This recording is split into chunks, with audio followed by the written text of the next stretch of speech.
आज हम योना की कहानी देखेंगे। ये कहानी 2800 साल पुरानी कहानी है, जब निनिवे नाम के बड़ा नगर बुराई में फैला हुआ था और वहां के लोग सब प्रकार की बुराई करते थे।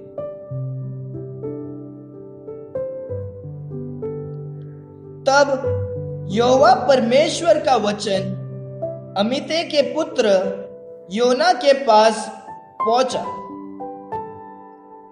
और परमेश्वर ने योना से कहा, उठकर उस बड़े नगर निनिवे को जा और उसके विरुद्ध प्रचार कर, क्योंकि उसकी बुराई मेरी दृष्टि में बढ़ गई है। पर योना ठीक परमेश्वर के वचन के विरुद्ध उल्टी दिशा में तर्शीश की ओर परमेश्वर के सम्मुख से भाग गया और भाड़ा देकर एक जहाज पर बैठ गया तर्शीश नगर के लिए। तब परमेश्वर ने समुद्र में एक प्रचंड आंधी चलाई और समुद्र में बड़ी आंधी उठी, यहां तक कि जहाज टूटने पर था। तब सब लोग जो जहाज में थे अपने अपने देवताओं को पुकारने लगे, बचाओ हे देवता, हमें बचाओ, भगवान हमें बचाओ। बचाओ। और जहाज में जो व्यापार की सामग्री थी उसे समुद्र में फेंकने लगे कि जहाज हल्का हो जाए। परंतु योना जहाज के निचले भाग में उतरकर सो गया था और गहरी नींद में पड़ा हुआ था। तब मांझी उसके निकट आकर कहने लगा, तू भारी नींद में पड़ा हुआ क्या करता है? उठ और अपने देवता को पुकार।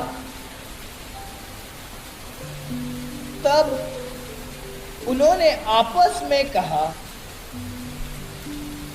आओ हम चिट्ठी डालकर जान ले कि ये विपत्ति हम पर किसके कारण पड़ी है। तब उन्होंने चिट्ठी डाली और चिट्ठी योना के नाम पर निकली।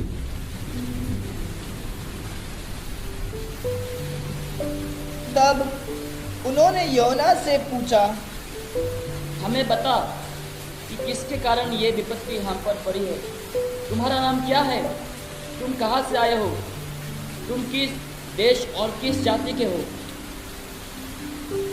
तब योना ने उनसे कहा, मैं यहूदी हूँ, मैं स्वर्ग और पृथ्वी रचने वाले परमेश्वर की आराधना करता हूँ और उसी का भय मानता हूँ।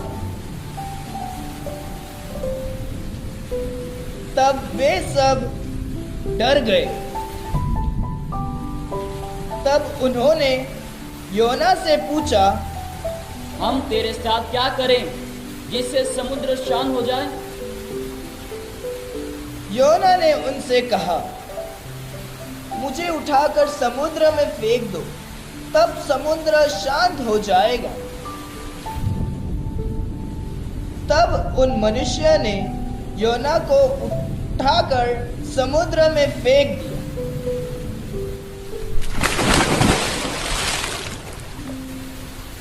और समुद्र की भयानक लहरें थम गई।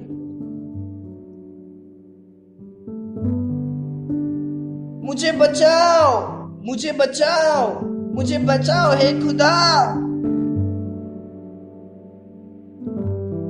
परमेश्वर ने एक बड़ा सा वेल मछली को ठहराया था कि योना को निगल ले और मछली ने योना को निगल लिया।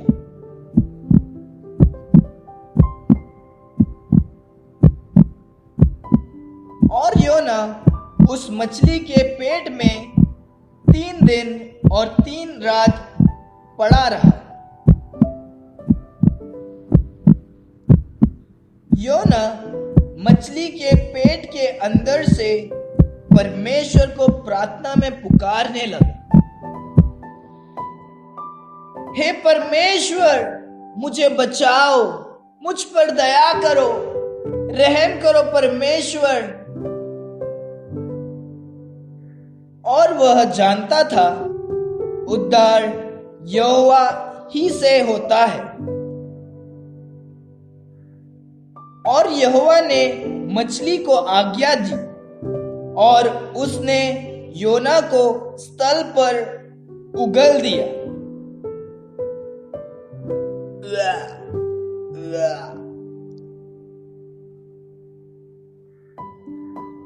तब परमेश्वर का यह वचन दूसरी बार योना के पास पहुंचा, उठकर उस बड़े नगर निनवे को जा और जो बात मैं तुझसे कहूंगा उसका उसमें प्रचार कर।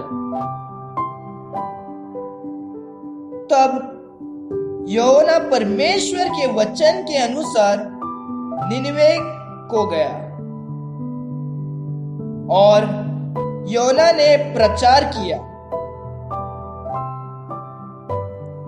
और 40 दिन और निनवे उलट दिया जाएगा।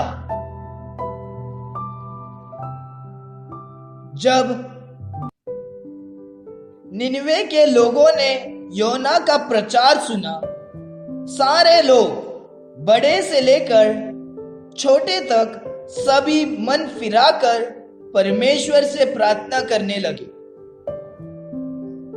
जब यह समाचार निनवे के राजा के कानों में पहुंचा, राजा ने ढिंढोरा पीटकर सारे लोगों को आज्ञा दिया, सारे गांव वालों, गाय, बैल, भेड़, बकरी कोई भी खाना या पानी नहीं पिए। सारे लोग उपवास के साथ प्रार्थना करें। संभव है परमेश्वर दया करें और अपनी इच्छा बदल दे और हमें माफ कर दे। और परमेश्वर ने उनके कामों को देखा और उन लोगों पर दया खाकर उन्हें माफ कर दिया। यह है योना की कहानी। जैसे परमेश्वर ने निनवे के शहर को बचाया, वैसे ही परमेश्वर हमें बचाना चाहते हैं। क्या आप भी इन लोगों के जैसे मन फिराकर परमेश्वर के पास आओगे? परमेश्वर आपसे प्रेम करते हैं। जब हम मन फिराकर अपने पापों को परमेश्वर से कबूल करेंगे और विश्वास करेंगे कि यीशु मसीह ही वो एकमात्र परमेश्वर है जो स्वर्ग छोड़कर इस संसार में आए, आपके और मेरे खातिर उन्होंने दुख उठाया, मारा गए, गाड़ा गए और फिर से तीसरे दिन जी उठे। जब आप ये विश्वास करके यीशु मसीह को अपने जीवन में ग्रहण करोगे, तो यीशु मसीह आपको भी इन निनवे के लोगों जैसे माफ करेंगे। उद्धार। परमेश्वर आप सभी को आशीष करे।